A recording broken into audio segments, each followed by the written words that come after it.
Oi pessoal, tudo bem com vocês? Bem-vindo a mais um vídeo, bem-vindo a mais um arquivo misterioso. Já deixa o like pra mim no começo do vídeo, então não esquece que ajuda bastante o canal. Se você não é inscrito, se inscreva. Me acompanhe nas minhas redes sociais também, que eu vou estar deixando aqui pra vocês. Então é isso, vamos lá começar o arquivo misterioso de hoje.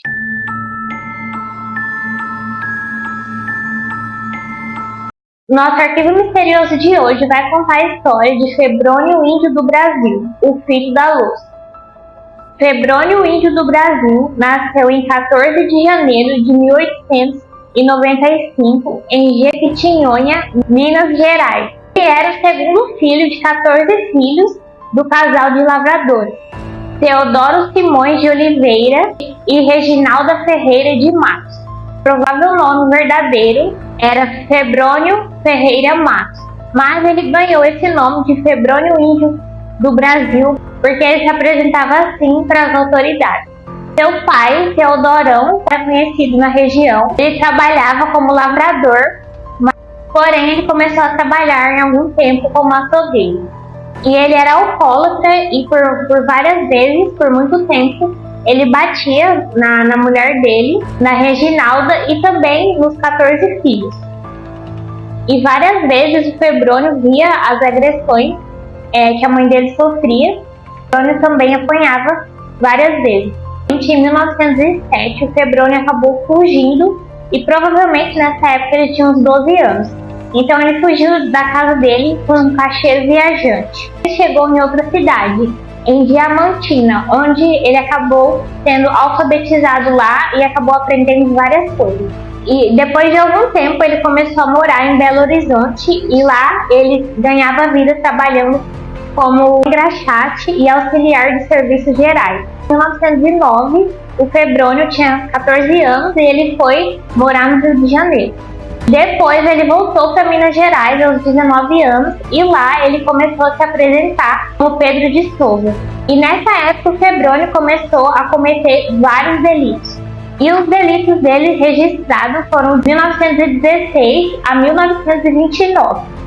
E entre esses delitos, vários tipos. Ele tinha passagem pela polícia por fraude, chantagem, suborno, furto e vadiagem. E uma das prisões dele, em 1920, na colônia correcional Dois Rios, na Ilha Grande, Febrônio começou a ler a Bíblia por várias vezes, nos intervalos da praxiterapia. Durante a noite, ele teve um sonho ou uma visão, na qual uma mulher loira de cabelos longos o escolheu como filho da luz, e dava a missão de declarar a todos que Deus não havia morrido.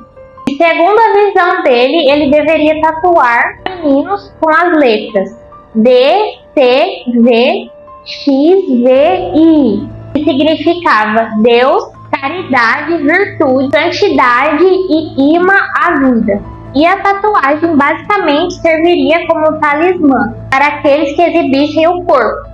E agindo como uma visão tinha ordenado, ele acabou tatuando essas iniciais no corpo. E ele tatuou no tórax, eis filho da luz.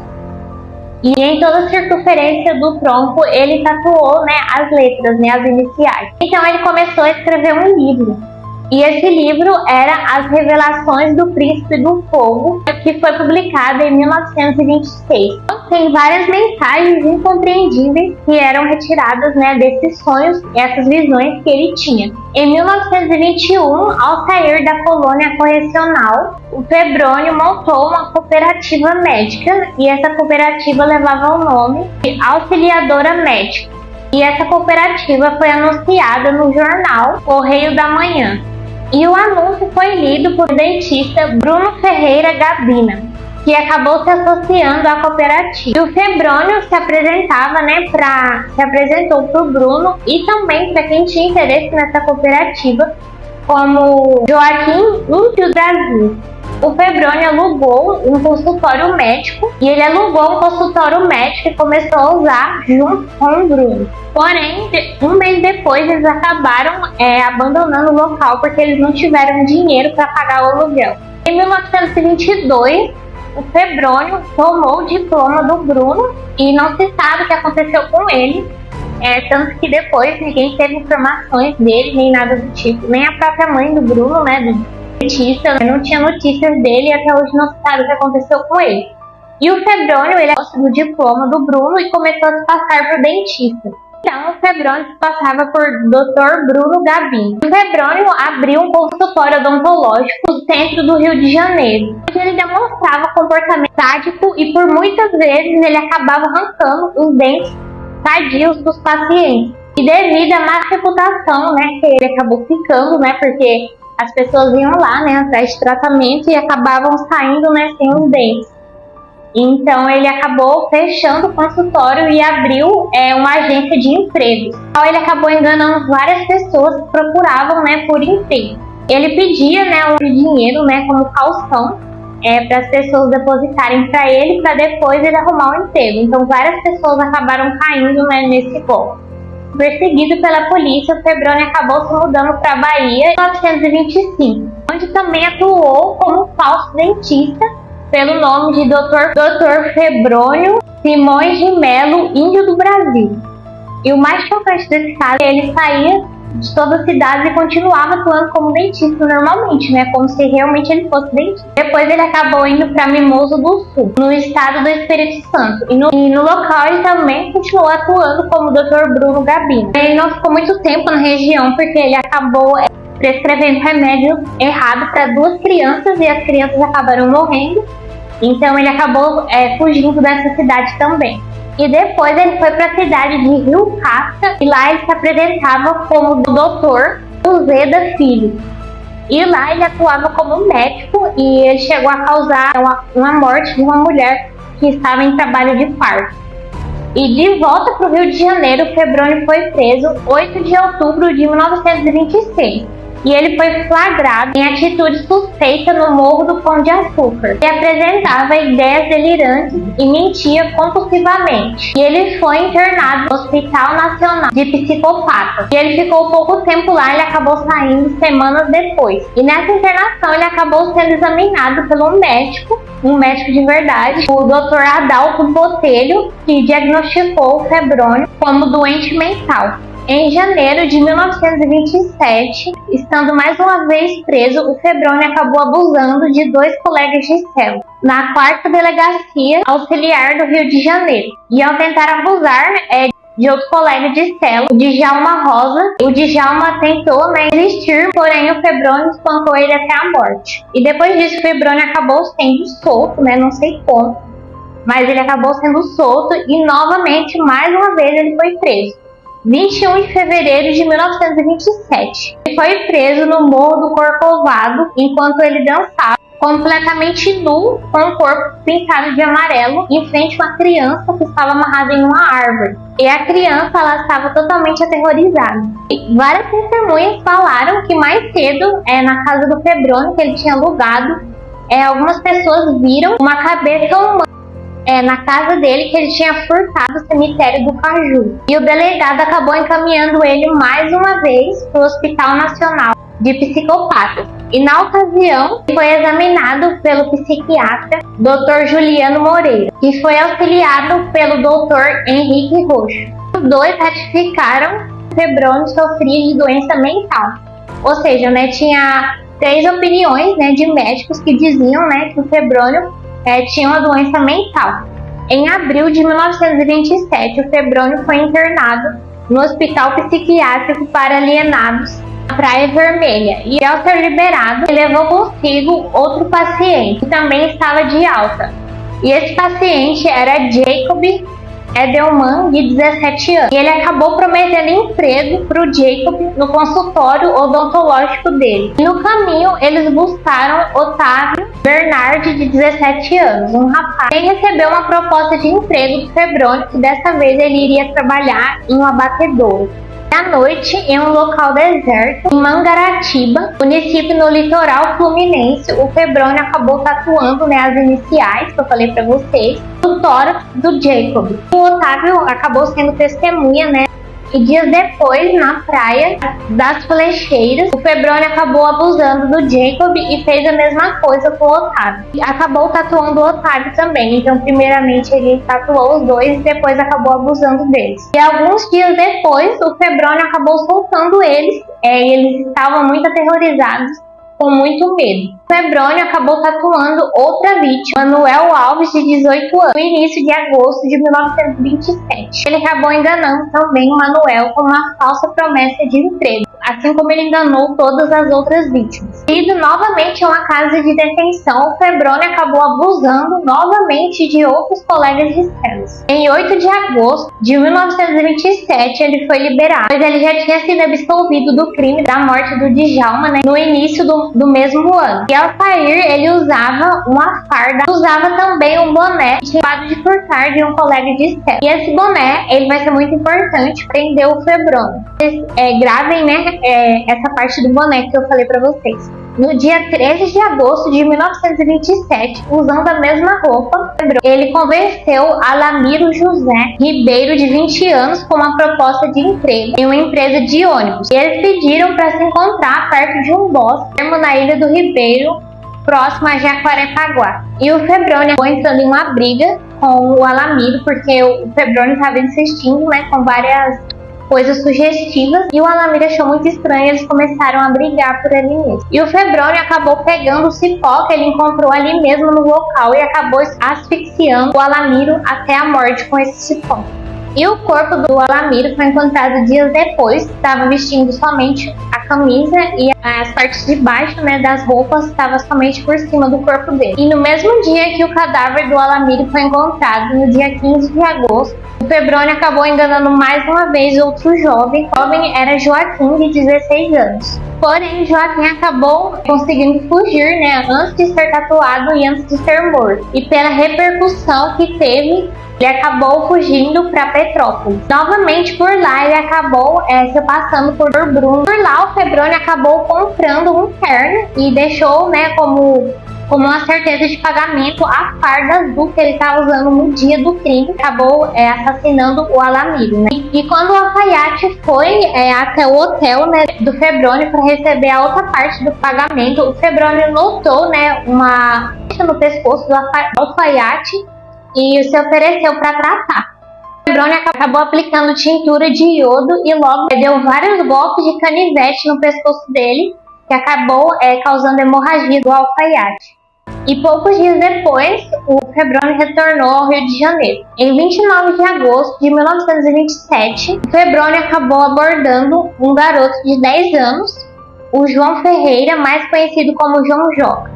Ele acabou enganando os pais do João, disse que ele ia arrumar um emprego pro João como copeiro. E ele levou o João Joca para um isolado na mata de Largo de França e ele prometeu pro João Joca, um terno se o João Joca deixasse ele tatuar as iniciais no peito dele. O João Joca ficou com muito medo, mas ele acabou deixando. O Febrônio, realizou a tatuagem com uma agulha e uma linha de tinta vermelha. E mais tarde eles seguiram para a Ilha do Ribeiro. O João Joca acabou sendo estrangulado até a morte com uma corda no pescoço. E o cadáver dele foi encontrado somente 7 dias depois. E o corpo dele foi encontrado a cerca de 300 metros, onde foi encontrado o corpo do Alamiro. Então, no dia 16 de agosto, a polícia acabou sendo avisada que tinham encontrado um corpo na Ilha do Ribeiro. Esse corpo era o corpo do Alamiro e ao lado do corpo dele tinha um boné.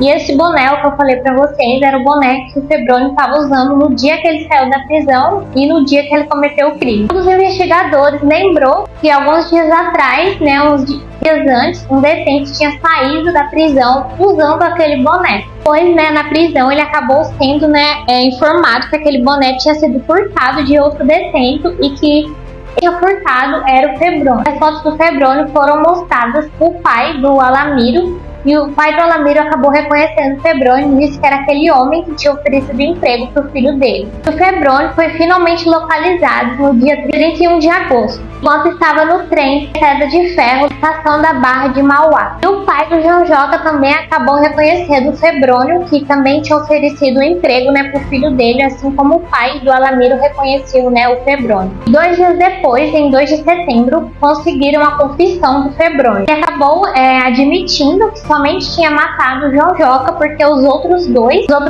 tinham servido como sacrifício para o Deus vivo, símbolo da religião dele. Em 19 de setembro de 1927, o Febrônio foi denunciado pelo Ministério Público pelo homicídio qualificado do Alamir e de João Ferreira, né, o Jojoca. Os outros garotos que tinham sido vítimas do Febrônio foram descartados, né, porque eles não tinham prova suficiente para alegar que tinha sido o Febrônio. Assim também como o dentista Bruno Gabina, eles não tinham provas concretas que o Febrônio tinha assassinado ele também, mas que o Febrônio estava, né, usando o nome dele e o diploma. E a mãe do, né, assim como eu falei pra vocês, não tinha notícia dele há muito tempo. Então até hoje não se sabe o que aconteceu com ele. Mas acredita-se que o Febrônio teria matado ele também. Em 20 de fevereiro de 1928, o Dr. Heitor Carrilho, auxiliado pelo Dr. Manuel Clemente, emitiu um laudo extenso sobre o Febrônio. Baseado nas teorias modernas, para a época, as seguintes conclusões foram: Febrônio índio do Brasil é portador de uma psicopatia constitucional, caracterizada por desvios éticos revestidos de loucura moral e perversões instintivas expressas no homossexualismo, com impulsões sádicas, dado esse que junta ideias delirantes de imaginação de caráter místico. Deve-se ter em conta várias outras doenças mentais. E com esse laudo científico, o Dr. Letácio Jensen conseguiu abrir o Dr. Ari Azevedo, terminou o recolhimento do Febrônio como o primeiro interno do manicômio judiciário do Rio de Janeiro, nomeada em 1954 como Manicômio Judiciário Heitor Carrilho. Em 8 de fevereiro de 1935, Febrônio aproveitou a distração do guarda dos funcionários do período da manhã. Ele escalou um muro de 4 metros de altura, com uma corda que ele tinha feito com vários lençóis juntos.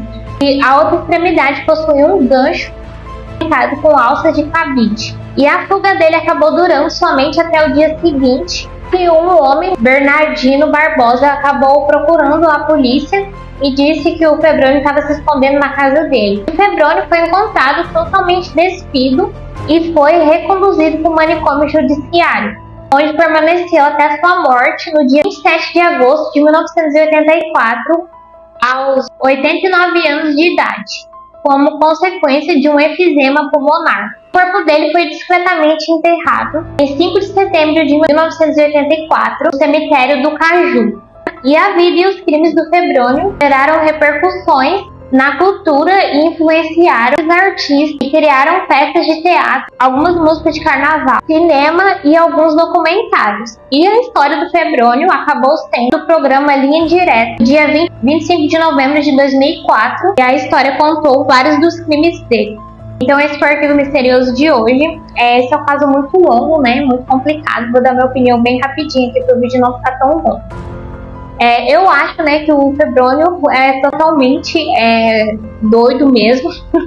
Literalmente, ele tinha vários problemas mentais, né, e foi alegado isso, né, que ele tinha problemas mesmo, vários problemas, doenças mentais, várias vezes, né, não por um, nem por dois, mas por 3 médicos, e todas as vezes ele foi solto, né. Eu acho que o Febrônio devia ter sido preso, né, no começo já, deveria ter pagado, né, por tudo que ele fez já de início. Ele não deveria ter sido solto nenhuma vez. E vários médicos, né, falaram que ele tinha que ficar no manicômio, né, e coisas do tipo. E se ele tivesse ficado de início, ele não teria feito tantas vítimas, né. Eu quero saber a opinião de vocês, tá? Deixem aqui nos comentários pra mim, que eu quero saber o que vocês acharam. Me deem sugestões de arquivos misteriosos, tá bom? Então é isso, já deixa o like aqui pra mim se você ainda não deixou. Se não é inscrito, se inscreva e me acompanhe também nas minhas redes sociais. Então é isso. Um beijo e até o próximo arquivo.